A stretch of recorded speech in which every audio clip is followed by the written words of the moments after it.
기능을 많이 제공해 나간다면 산조원도 될 수 있을 것이다.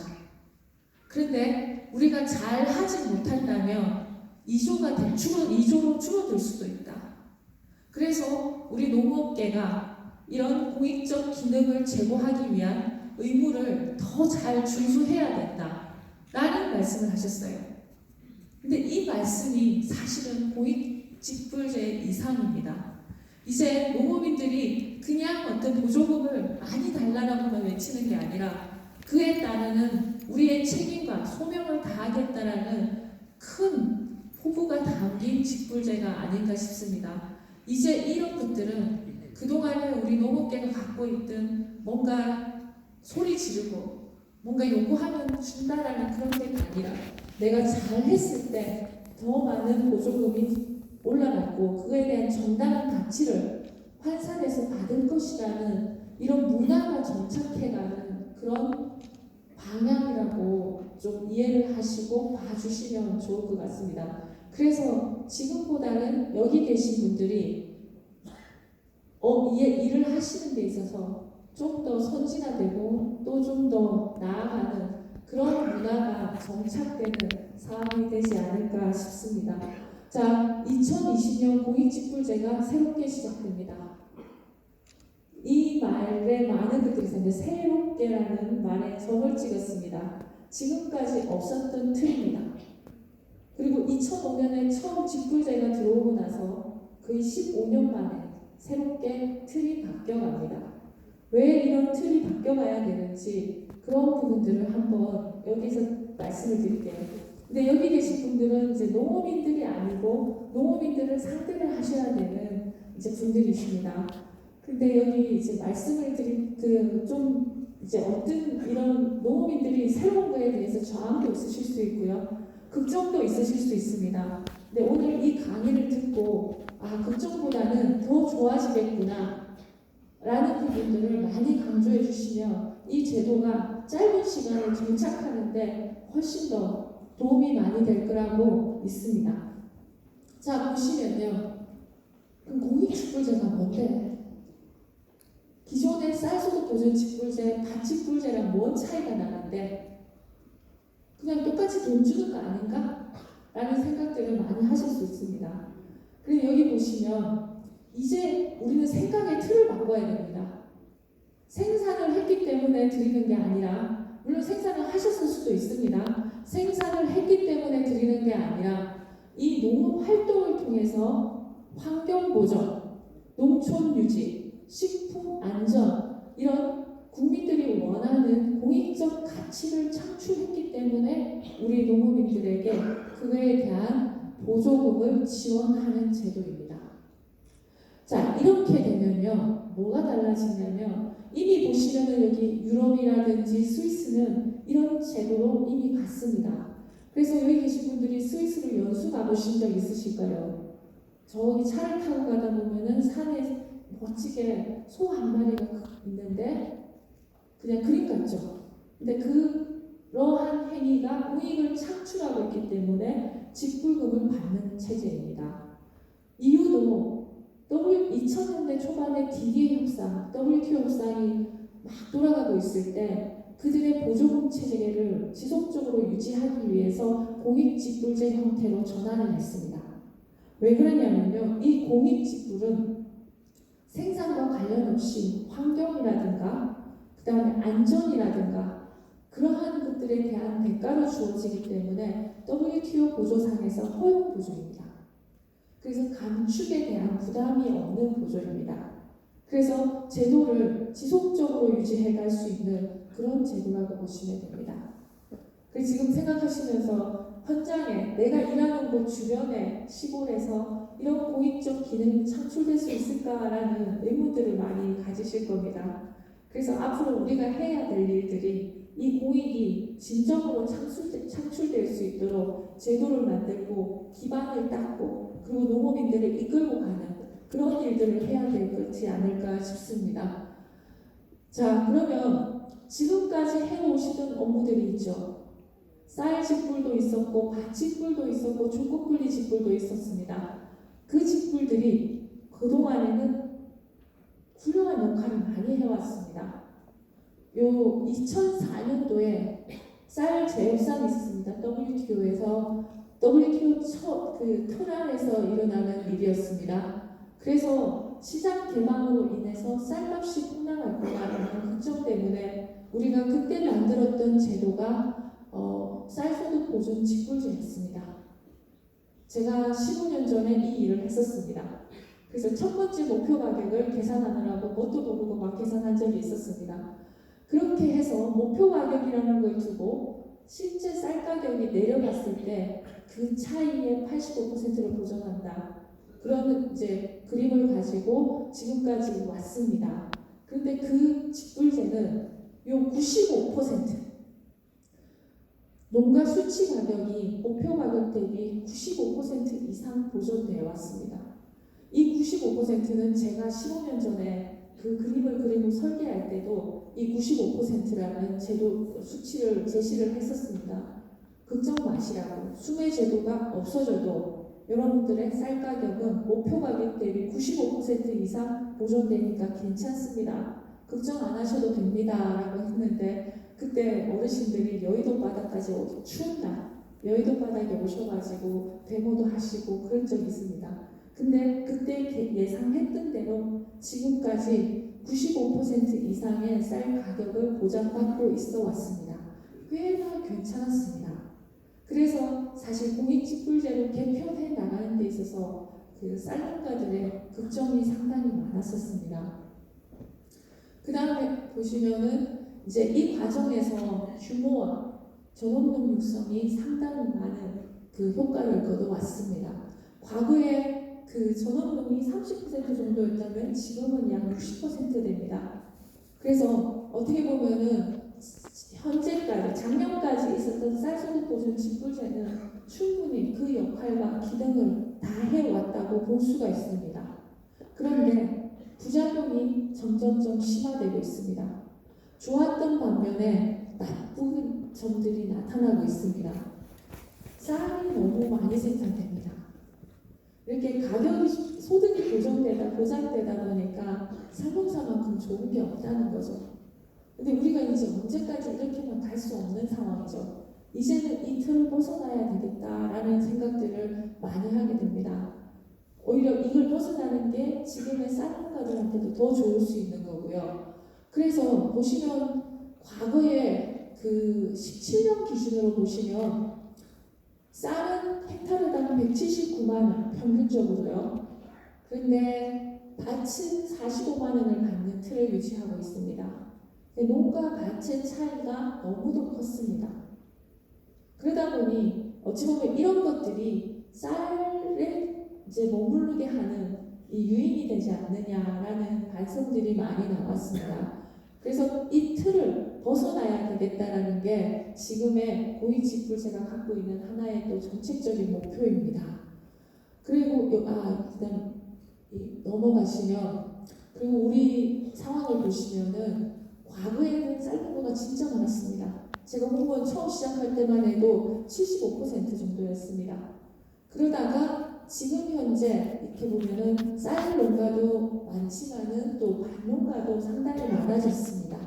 이제는 이 부분들을 균형을 잡아주는 게 이제 중요하고 요구도 상당히 커졌습니다.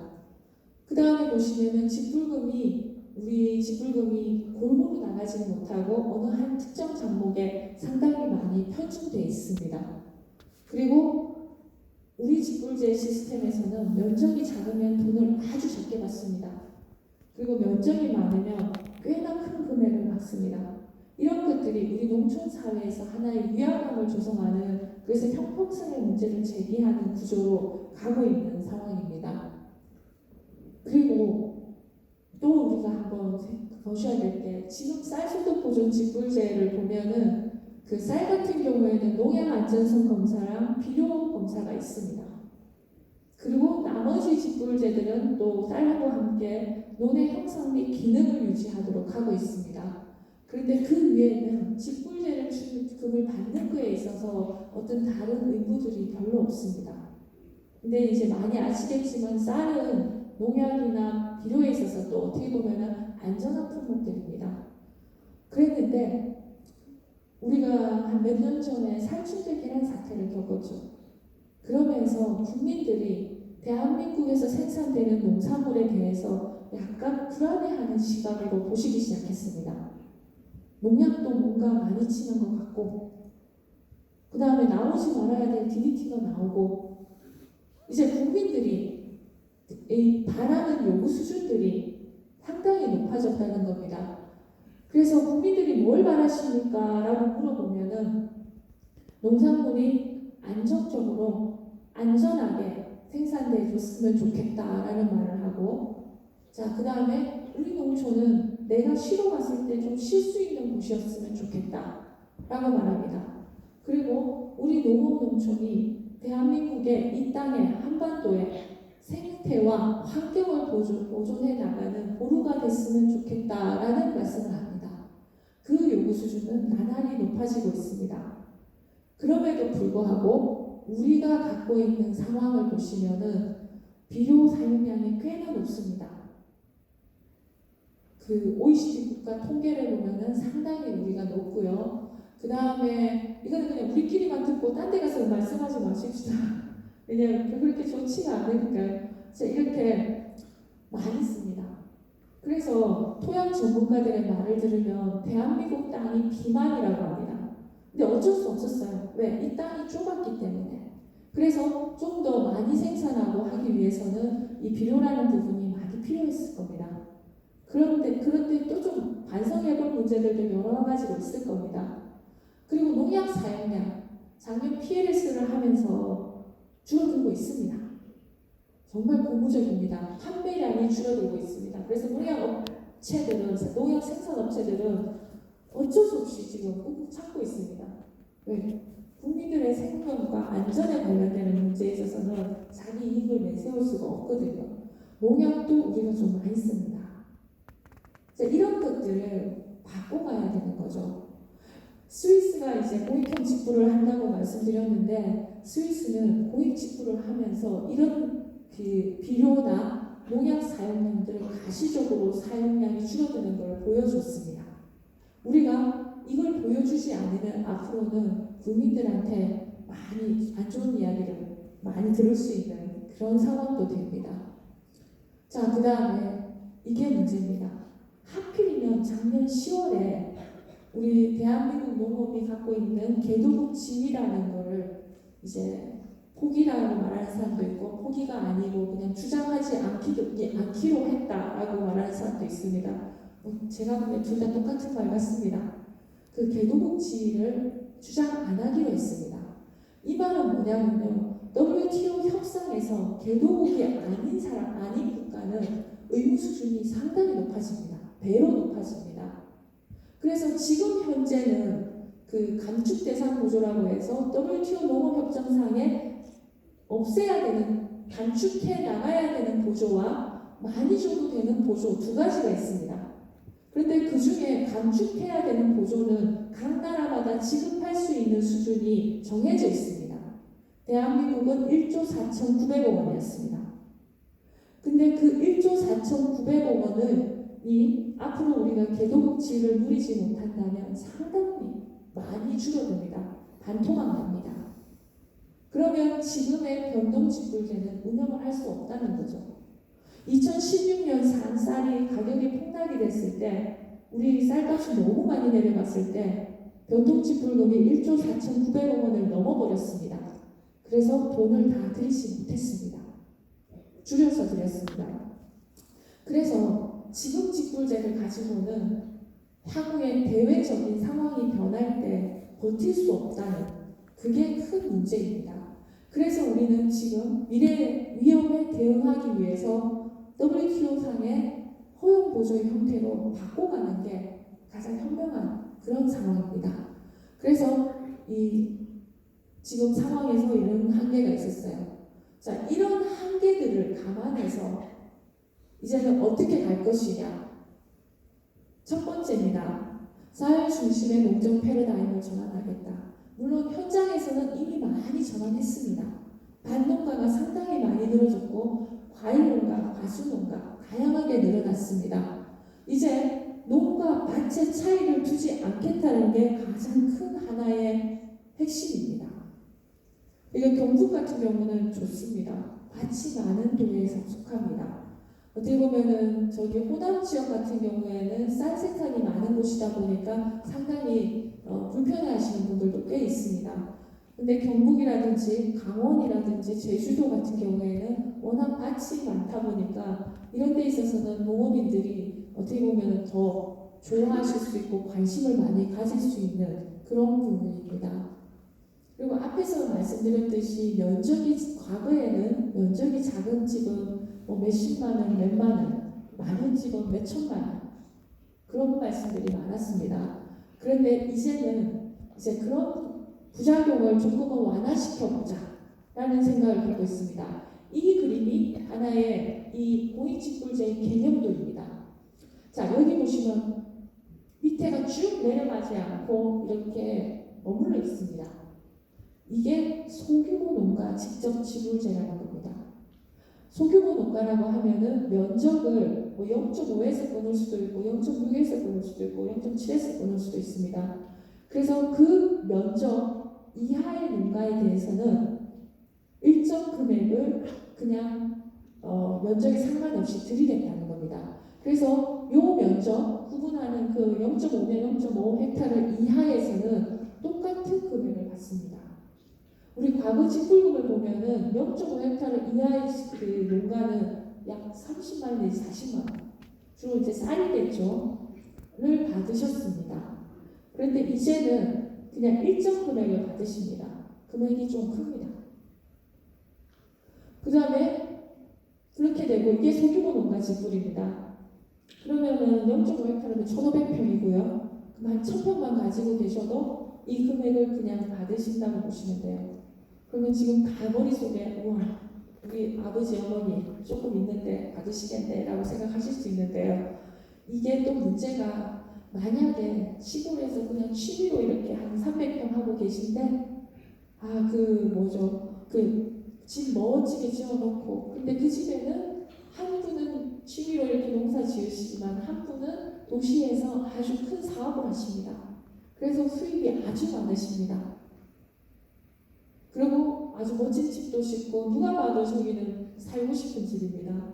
그런 때를 소농이라고 규정하면 될까요? 분명히 9시 뉴스에 나올 겁니다. 저 집에서 소농집을 받아간다고. 그러면은 이 제도가 버틸 수가 없습니다.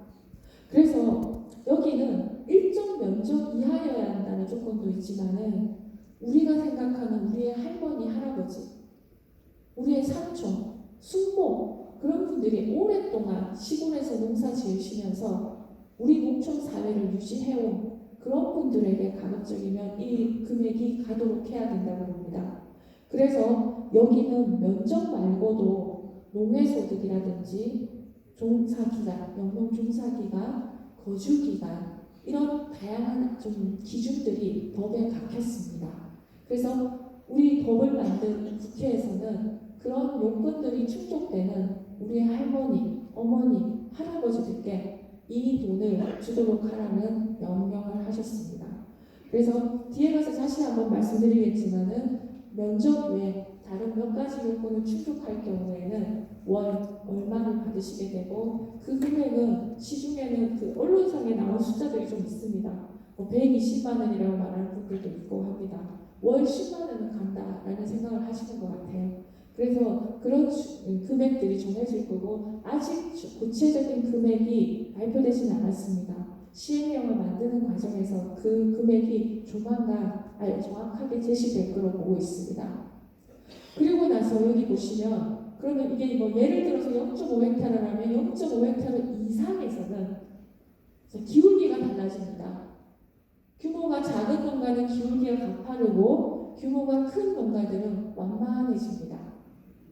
그래서 이런 게 역진적인 단가 체계를 가진다라는 말을 하고 법상으로도 역진적인 단가를 구성한다라고 되어 있습니다. 그래서 이게 하나의 공익직불의 기본형 직불로 개념이 됩니다. 그러면은 이렇게는 모든 농업인들이 그러니까 그 직불 수급 대상이 되는 농업인들이 이런 형태로 다 받으시고요. 근데 그 농업인이 친환경 농업을 하신다면 친환경 직불금을 가산해서 받으시게 되고요. 경관보존 직불을 하신다면 경관보존 직불을 또 가산해서 받으시게 되는 그런 구조라고 보시면 됩니다. 자, 그 다음에 앞에서 말씀드린 것처럼 이제 그 의무 수준이 조금씩 높아집니다. 이제 지금까지는 농약안전성분차를 벼에만 했다면, 쌀에만 했다면 이제는 다른 작물에도 안전검사로 인한 직불금의 감액이 되게 됩니다. 물론 이 준수 의무를 어겼을 때 그 수준이 그랬을 때 크게 뭐 어떤 페널티를 받게 되는가가 중요할 겁니다. 그 페널티는 결국에는 이제 감액, 예전에도 그랬죠. 필지별로 2분의 1 감액, 때로는 전부 감액도 있었습니다. 그러한 형태를 유지하게 될 거고요. 우리는 이런 공익직불제를 통해서 환경을 보호한다는 대의명분을 가질 거고요. 그 다음에 공동체를 유지해 갈 수 있도록 우리 농촌 사회가 아주 아름답고 깨끗하게 유지될 수 있도록 할 거고요. 식품 안전, 우리가 생산하는 이 땅의 농산물들은 어디에서 온 것보다도 가장 안전하게 유지될 수 있다는 목표를 가지고 나아갈 겁니다. 물론 지금 현재로서는 아주 요원합니다. 우리 지금도 보면 주변 시골 가시면은 그래도 아쉬운 것들이 있지 않습니까? 그런 것들이 정책적으로 이제는 하나씩 지원이 들어가고 또 같이 노력하고 하면서 바뀌어가는 그런 틀로 갈 계획입니다. 그리고 WTO 포용보조 형태로 디자인함으로써 아무리 외부적인 상황이 변하더라도 이런 제도를 끝까지 유지해갈 수 있는 틀을 만들어 나가겠다는 그런 목표를 가지고 있습니다. 이게 이제 이 직불제를 왜 해야 되고 그리고 어떤 방향으로 가야 되고 라는 부분이라고 보시면 됩니다. 그리고 이제부터는 이번에 통과된 공익증진직불법 안에 들어있는 내용이 어떻게 되어 있는가를 설명을 드리겠습니다. 앞에서 말씀드린 배경하에서 이루어지는 것들입니다. 자, 요겁니다. 자, 이 그림입니다. 요거 많이 익숙하시죠? 쌀소득 보전직불, 반동업직불, 조건분리직불. 자, 이런 것들이 있었습니다. 이 6개입니다. 이 6개가 공익직불이라는 지붕 아래로 들어갑니다. 그렇게 했을 때 기본형 공익은 앞에서 말씀드린 대로 소동직불과 예를 들어서 0.5헥타라고 했죠. 0.5헥타 이하인 경우에는 소동직불, 그 다음에 그 이상인 경우에는 면적직불을 받게 되는 구조로 갑니다. 그리고 추가로 해서 내가 공익적 기능을 더 수행하겠다라고 하시면 가산형 직불을 받게 됩니다. 이 가산형 직불은 기존의 경관보전직불, 친환경 직불, 그 다음에 논의로적 직불 이런 것들이 여기에 선택형 직불로 들어간다고 보시면 됩니다. 그러면 지금 이렇게 되고 추가로 이렇게 되는 틀로 이제 가게 되고요. 그 다음에 기존의 경영이랑 FTA 관련 2개 직불은 이 성격이 좀 다릅니다. 구조조정과 관련되는 거라서. 그래서 이거는 그냥 그대로 유지돼서 별도로 운영된다고 보시면 될 것 같습니다. 이게 지금 자료를 다 받으셨겠지만은 지금 리우렛 혹시 뒤에서 받으셨는지 모르겠는데 이것들이 다 이 리우렛의 그림으로 들어가 있습니다. 그래서 이런 것들이 공익형 직불제의 틀이라고 보시면 되고요. 대상 농업인 농지입니다. 대상 농업인은 여러분들이 알고 있는 그 농업인들입니다. 그래서 기존의 거랑 크게 변하지 않습니다. 3,700만 원 0.1헥타로 그리고 후계농이거나 전원농이거나 그리고 신규농은 일정한 요건을 충족시켜야 되고 그리고 또 기존의 직불금을 받는 분 그런 식으로 해서 그 농업인의 대상 농업인에 있어서는 큰 제약이 없이 그냥 기존의 틀을 그대로 유지한다고 보시면 됩니다. 자, 대상 농지입니다. 대상 농지 많이 알고 계시죠? 논농업은 9805, 반농업은 맨날 헷갈립니다. 그다음 반농업은 1214, 조건분리는 0305. 이제 그 틀이 그대로 유지됩니다. 이 사항은 법에 박혀 있습니다. 사실은 어떻게 보면 이거는 법으로 규정하지 않으면은 우리가 현장에서 너무도 힘들 수 있는 부분입니다. 그래서 이런 부분들이 법에 명확하게 박혀 있습니다. 이제는 법을 개정하지 않는 이상 이 부분들을 바꿔갈 수 없는 그런 부분입니다. 그런데 대상 녹지에서 제가 이거 말하고 나면은 아마 여러분들이 지금 머리가 아프실 수도 있는데 제가 요즘 계속 설명 다니면서 이거 말하고 나서 욕을 많이 먹고 있습니다. 제가 만든 게 아니고 국회가 만들었습니다. 17년에서 19년 3년간 1회 이상 정당하게 직불금을 받은 수급 실적이 있어야 됩니다. 대상 농지의 경우에. 자, 그럼 왜 이런 규정이 필요하냐? 이걸 넣지 않으면은 예산을 산정하거나 감당할 수가 없습니다. 그동안에 뭐 조금 안 받았던 분들도 괜히 마음이 변할 수가 있고요. 그래서 재정 규모의 변동성을 급격하게 변화하는 걸 막기 위해서 일단 17, 19년 3년 중에 1회 이상 정당하게 지급받으신 분들에 한해 지급받은 땅에 대해서 직불금을 줄 수 있도록 그렇게 법이 개정되어 있습니다. 그 다음에 앞에서 말씀드린 소농 직불금입니다. 경영 규모도 몇 헥타르 이하여야 되고요. 영농 종사기간, 농촌 거주기간, 그 다음에 뭐 제촌기간, 그 다음에 뭐 농해소득 이러한 것들이 하나의 기준으로 다시 들어가게 됩니다. 법상으로 이미 박혀 있습니다. 그 수준에 대해서는 들어가 있지 않지만 이런 요소를 감안하라고 되어 있고요. 그 다음에 면적은 0.5헥타르 이하인데 뭐 예를 들어서 0.4헥타르로 소농인데 그 요건을 충족 못하시면은 그러면 아예 못 받는 거냐? 아닙니다. 면적으로 받으십니다. 그러니까 소농이 안 되시면 어느 요건 하나가 안 돼가지고 못 받으시면 면적을 받으실 수 있도록 해놨기 때문에 또 그렇다고 해서 아예 못 받는 그런 상황은 아니라고 보시면 됩니다. 그리고 지급 금액은 그 일정 금액을 주도록 되어 있고 이 또한 시행령에 담겨야 하는 부분입니다. 그 다음에 이제 제일 궁금해하시는 게 이거 같은데요. 그럼 도대체 내가 얼마를 받는데? 아마 현장에서 문의를 받으실 거예요. 전화가 와가지고 올라간다는데 도대체 얼마나 올라가는 거냐? 또 한편으로는 살롱가들은 하우상박이라는 말을 들었는데 혹시 내가 받는 돈이 줄어드는 거 아니냐?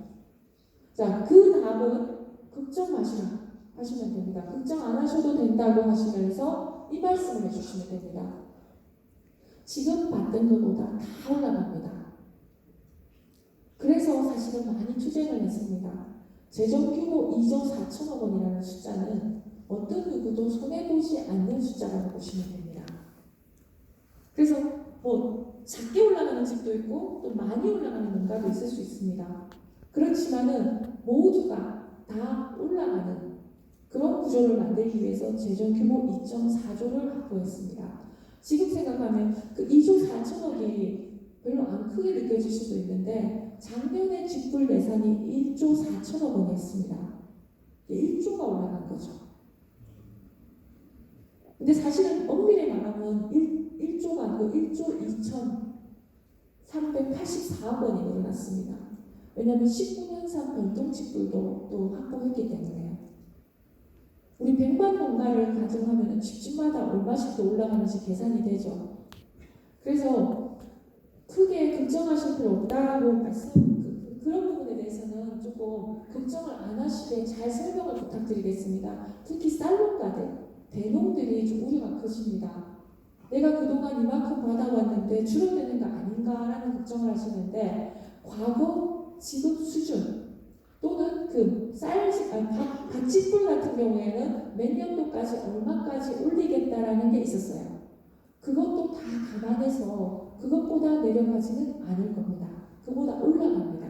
그런데 그래 보면은 제가 이거 나중에 리우렛을 한번 꼭 챙겨봐 주십시오. 저희가 우편으로 다 발송을 했습니다. 여기 보면은 과거에는 논하고 밭이 있는데 논은 높고 밭이 낮았어요.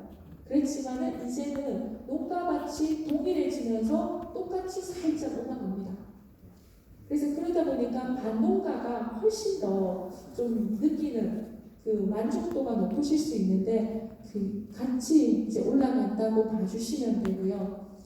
여기 보시면은 그 진흙 지역 같은 경우에는 보시면 185만 원 헥타르당 비진흥적 160만 이랬는데 밭은 한 5, 60만 원대였어요. 그런데 그게 그만큼 올라간다고 보시면 상당히 이게 피부에 와닿는 금액이 높아질 거라고 생각이 됩니다. 그리고 이게 논밭이 동일 단가가 적용됩니다. 그리고요, 그 다음에 대신 지능 지역과 비지능 지역은 차이를 유지합니다. 과거에 보면은 10 내지 20 내지 25%의 차이가 있었습니다. 그 기능은 우량농지 보전 차원에서 그 기준을 계속 유지해 나가도록 하겠습니다. 그리고 이제 마칠 그 단계를 법상으로 이렇게 3단계를 나누는 게 있습니다. 그게 뭐냐면 지능 지역은 논밭을 동일하게 했습니다. 그런데 비지능 지역은 농가 밭을 차이를 뒀습니다. 그래서 3단계라고 하는데요. 가급적 여기는 똑같아졌지만은 여기도 가급적 큰 차이를 안 두고자 노력을 해야 되는 그런 부분입니다. 그래서 이 3단계로 구성되는 게 이미 법에 박혀 있어서 이제 이 틀을 어떻게 구성하는가가 이제 담겨 있습니다. 그리고 준수 의무입니다. 법상으로는 지금 현재 농지의 형상 및 기능 유지, 그 다음에 농약, 비료 사용 기준 준수, 그리고 교육 이수 의무가 아예 딱 법에 박혀 있습니다. 그리고 나머지는 대통령령으로 정하도록 해놨습니다.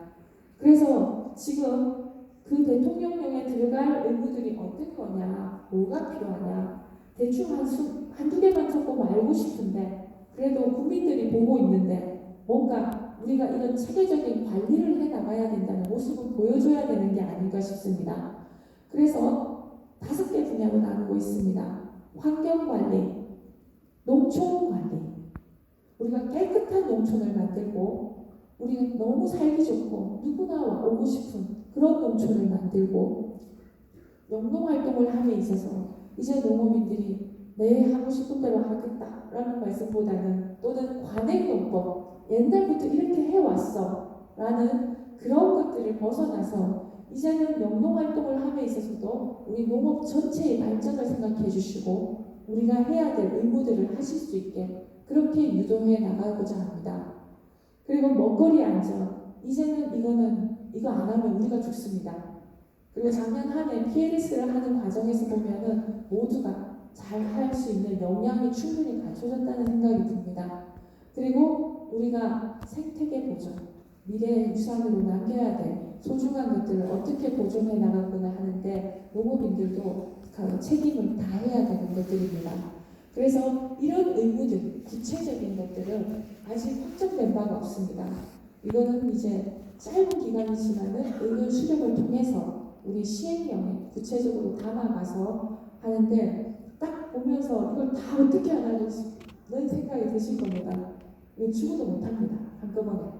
그래서 이런 의무들을 정하고 그 의무들을 단계적으로 로드맵을 갖고 언제까지는 요만큼 하고 그 다음에는 요만큼 하고 또 그 다음에는 요만큼까지 가서 이게 하나씩 고쳐질 수 있게 그 과정을 해나가고자 합니다. 그래서 그렇지만은 로드맵을 제시해야 될 겁니다. 아무것도 미래를 보여주지 않고 가면은 갈 수가 없을 거고요. 그 길이 멀지만 길을 보여주고 가는 그런 상황이 되지 않을까 싶고요.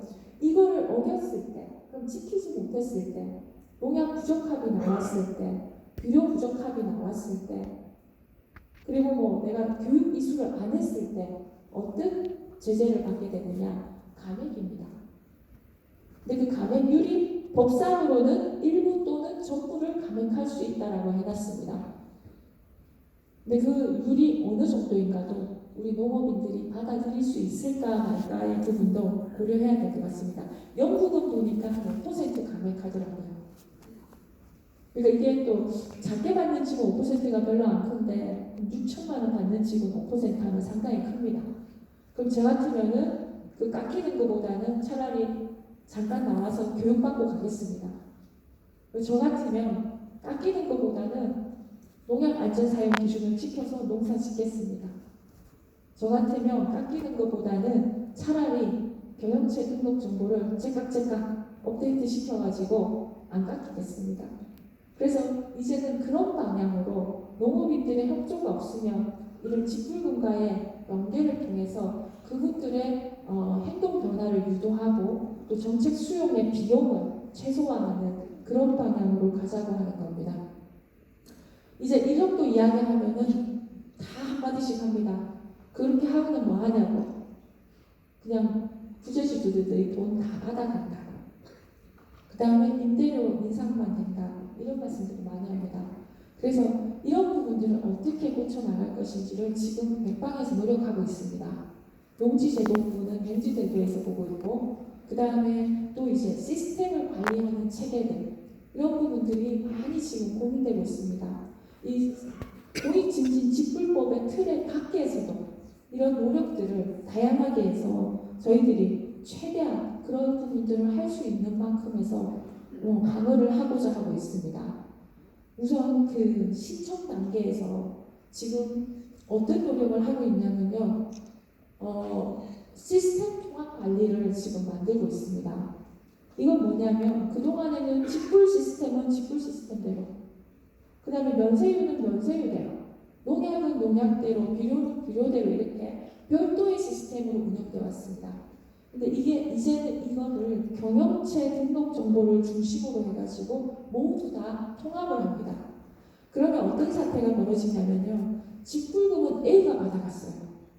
근데 나머지 사업은 다 B가 받아가는 겁니다. 그러면 자동적으로 그 시스템에서 삑 하고 뜹니다. 누군가 한 명은 의심을 해봐야 된다는 거죠. 가서 점검을 해봐야 된다는 거죠. 이렇게 하려면은 우리 경영체 등록의 번호를 이제 가족 간에 공유하는 거, 이런 것들부터 시작해서 제반이 흔들려야 됩니다. 그 과정을 지금 하고 있고요. 저희가 시범사업을 통해서 바로 전파될 수 있게 하는데, 이거 했을 때 아마 꽤나 많은 분들이 빨간불이 뜰 겁니다.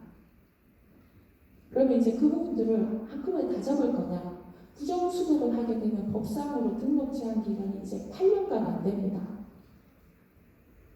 이제 이런 부분들. 이런 시스템 자체를 가지고 이제는 그동안에는 내가 해도 부정수급 살짝 좀 해도 안 걸려. 다 아시죠? 그런 안 걸릴 수 있다라는, 분명히 안 걸린다는 확신이 있어왔기 때문에 그런 일들이 많았는데 이제는 반드시 걸린다는 확신을 가지시면 그런 문화가 만들어진다면 이런 부분들을 더 잘 잡아갈 수 있지 않을까 싶습니다. 그 다음에 이제 준수 의무가 많습니다. 공동체 활동도 있습니다.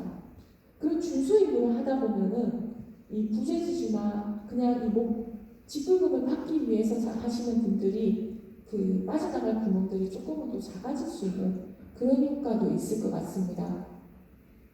그 다음에 관리 감독 기능 강화입니다. 사실 별로 그동안 그렇게 많이 뭔가 감시를 한다든지 이렇게 하는 것들이, 관리하고 감독하는 것들이 많이 약했습니다. 그래서 이게 특별사법경찰관 제도 도입은 사실 농식품부만 하는 게 아니라 전체 국가 전체 보조금의 부정수급이라는 문제 때문에 법무부에서 이 법을 개정하고 있습니다. 그러면 저희도 직불금만 관련해서 특별사법경찰제도가 들어올 거고요. 이분들이 수사권을 가지고 앞에서 말씀드린 어떤 그 온라인상의 시스템의 정보를 가지고 충분히 이제 갈 수 있지 않을까 싶고요. 그 다음에 지금 현재 하고 있는 이 통장의 역할이라든지 이런 부분들을 보다 강화할 수 있도록 법의 기반을 만들었습니다. 그리고 명예감시원제도 이런 부분들이 새로 이제 법에 들어오게 될 것입니다. 그 다음 제재 벌칙 강화입니다. 그동안에는 2배 이내 환수였는데 5배 이내 환수로 바뀌고요. 5년 등록 제한이 이제는 8년 이내로 바뀝니다.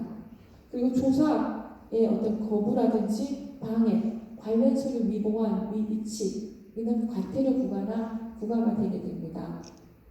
자, 신고 활성화. 그동안에는 한 건 잡으면 50만 원, 1년에 200만 원 한도 내에서 포상금이 갔습니다. 근데 이거 중요합니다. 이제 30%입니다. 이 법만 이런 게 아니고요. 국가 전체 보조금 관리법인가 거기에서 전체로 이게 정률로 때리도록 되어 있습니다. 그런데 우리는 과거에 50만 원이었기 때문에 50만 원보다 줄어들면 안 되니까 최소 50만 원에서 30%가 됩니다. 자, 60천만 원 받는 집 30% 때리면 꽤 큽니다.